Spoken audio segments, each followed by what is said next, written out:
quickly, Luke, looking at this card right here. Some great fights, man. Aaron Pico's in there against Lorne Murphy. We got Jeff Neal, Carlos Prates, Cannonier in a very weird fight with MVP. Kaya Sakura's on there. King Green on the prelims. Chase Hooper on the prelims.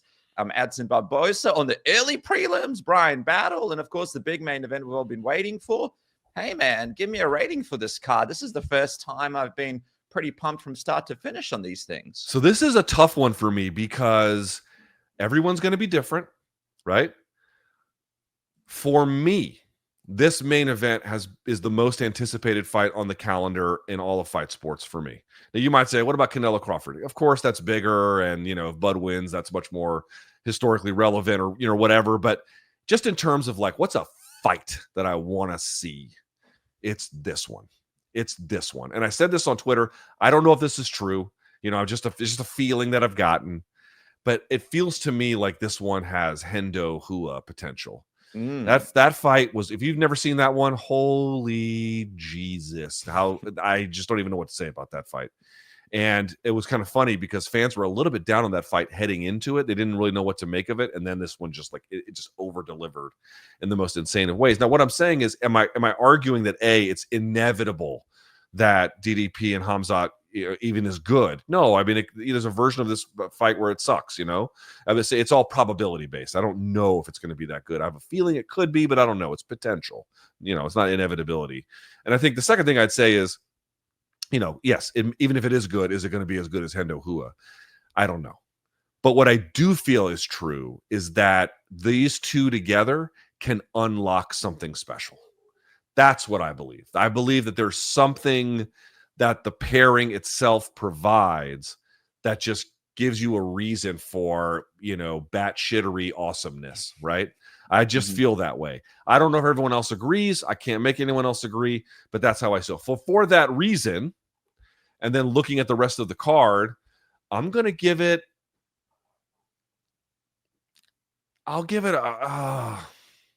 give it to me, Luke. Come on. I'm going to stick with B+. I'm going to stick with a solid B+. A solid B+. Like a good. You were so close to the A. I could see it in your eyes. Here's why I can't do that.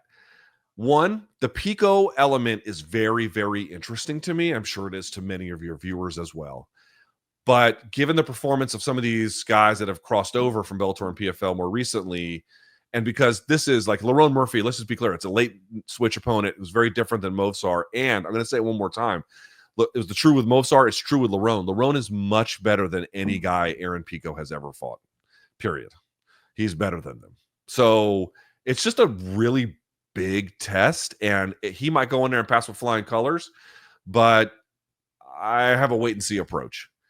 The other fights on the card are amazing. Elliot Asakura, it's going to be two cats in a bag. Cannonier, Michael Page, kind of a weird fight, but a good fight, right? Like you're kind of curious to see how that one goes, especially with Michael Page kind of overperforming at 85, right? Jeff Neal, Carlos Prates is only destruction, right? It's only destruction. Hernandez and Hooper, Chase Hooper has made huge improvements. Really am loving where he's at in his career. Rusaboyev in battle is a fine fight to put on there. Andrade and Godinez got stakes all up and down the 115 division for that one. Mir Shart, GM3, one of the best submission artists you've ever seen. Michael Oleg-Shashik should be an interesting contest for 85. A worthwhile addition to the card itself. King Green, Diego Ferreira, just the unction is here, ladies and gentlemen. The unks are going to battle it out, and then Barboza and Close. How does that one look boring to you? So like, they don't have the same fuller dynamics of the kinds of stakes and whatnot involved up and down the roster.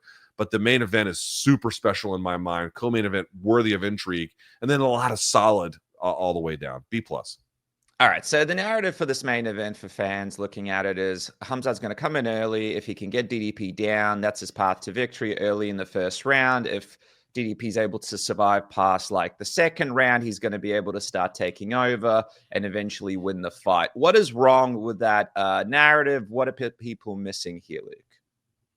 Say it again.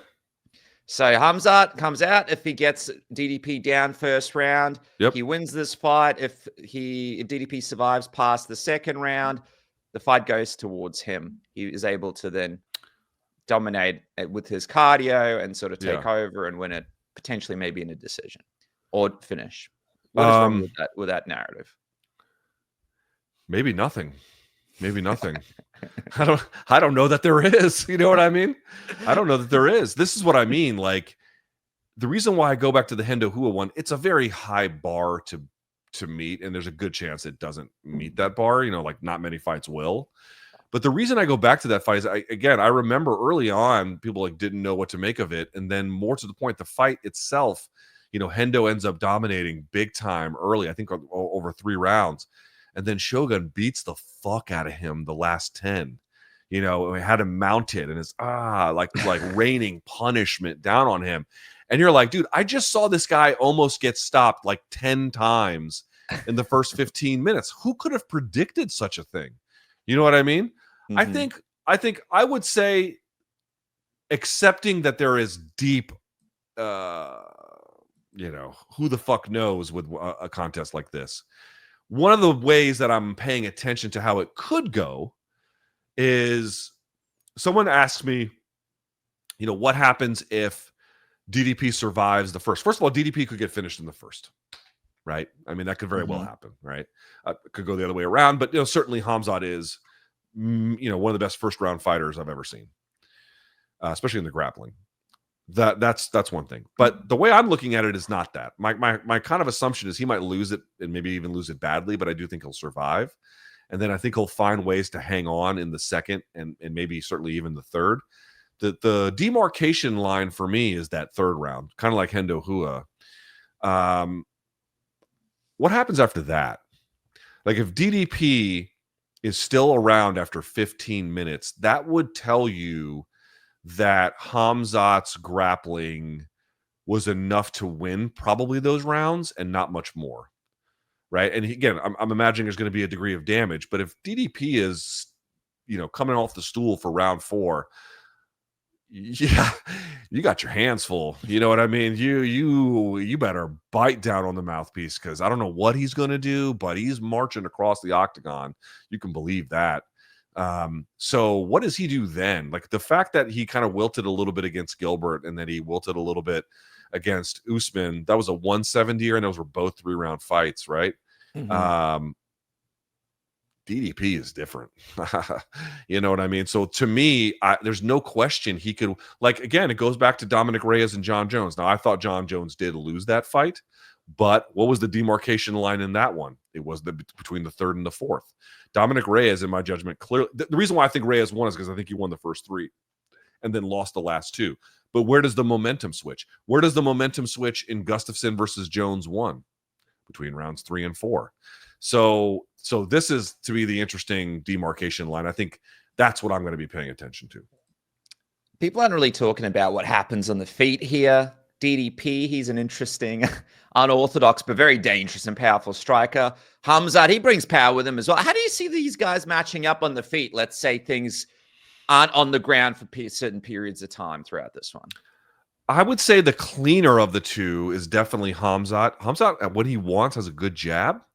He can stick behind it. And one of the interesting parts about Khamzat, and this is why he's such a dynamic talent, he's got power too. You go back to the Gerald Mearshart fight. Like, he's not just a ground and pound threat like a Khabib. You know, on the feet, he'll hurt you bad. He's got real power. So to me, that makes it kind of interesting. It's just, I don't really know what that's going to be like against DDP, who is probably going to try and keep it more at kickboxing range, is going to be throwing a wider variety of weapons, you would imagine, right? Spinning stuff, kicks, teeps, you know, maybe he's even more active in the clinch. That might be interesting to pay attention to, you know, as well. So you're going to get greater variety at greater ranges, I think, from DDP. But how that matches up with Khamzat, it's a question of how Khamzat, you know, how much has he progressed in that department, and how committed to a sane, steady approach is he? I think a sane, steady approach, he can win. It's when he gets off of that that I'm a little bit more, you know, in question. It's interesting because DDP, he's like, if my brother was the world champion, I would kill him in that ring if it was for the world title. Like, he is just like as game can be.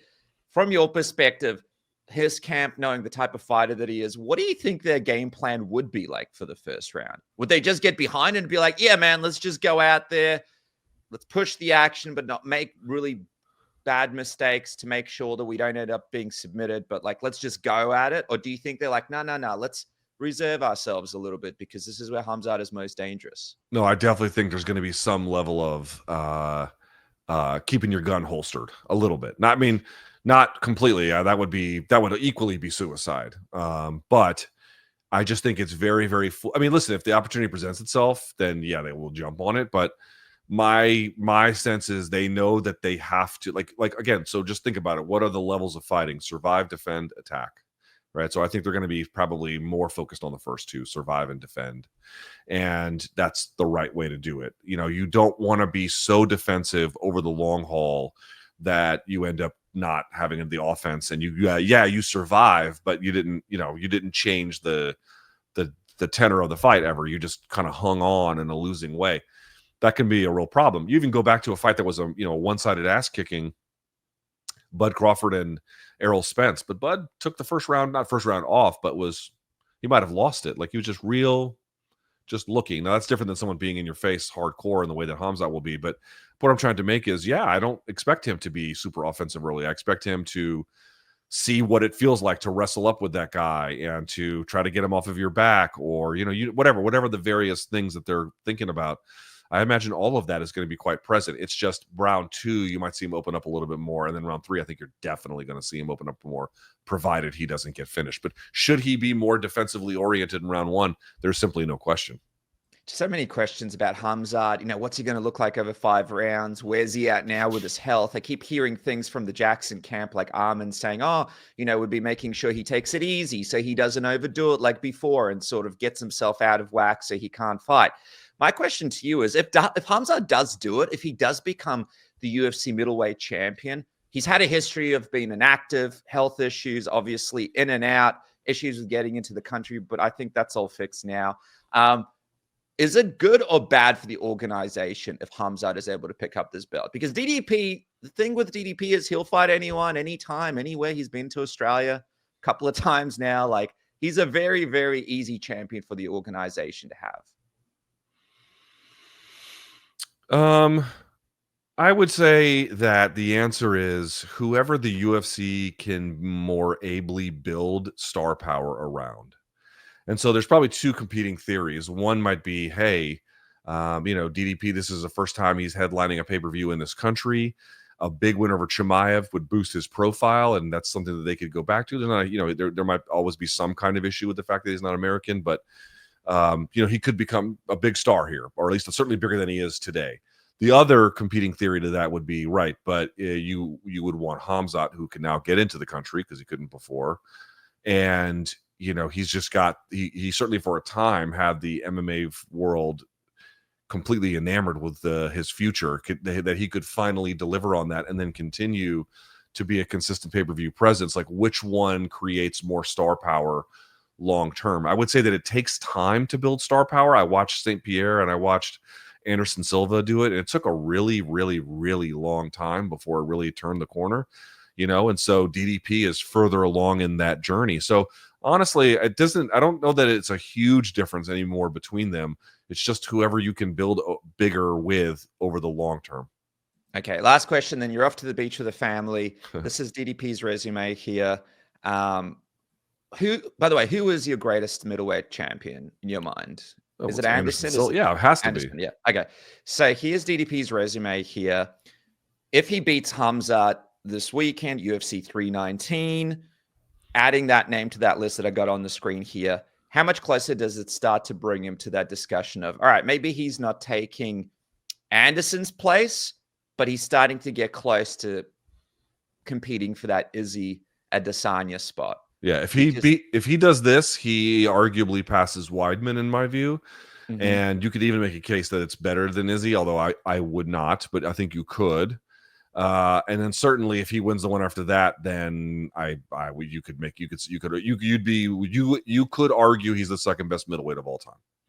Yeah. The next two more wins and he's absolutely right there. Isn't it crazy, man? I can't believe it. A couple of years ago, I never thought we'd be having this conversation. It's insane. Can you believe it? But like, dude, this is the beauty of MMA, dude. It's like sometimes it's the guys you see coming, It's like Khabib was so easy to see coming. He was just just terrorizing everybody, just crushing them in this path of destruction, like a storm. It's easy to see a storm coming. But then there's guys where, they zig and they zag, and you're like, man, there's nothing going to happen here. And then they just climb while they do it. He's the latter for sure. I love it. And there's people like RDR and stuff waiting to fight him. All right, guys, that is it. Before you go, make sure to go to morningcombat.shop. Get your Beavis and Butthead Morning Combat t-shirt. Vaping is for closers. Super Washed Dad's design is amazing. And, of course, check out Luke Thomas as he does his UFC 319 live watch-along, the MK pre-game as well. It's all happening. Luke Thomas, thank you so much, my friend. Thank you.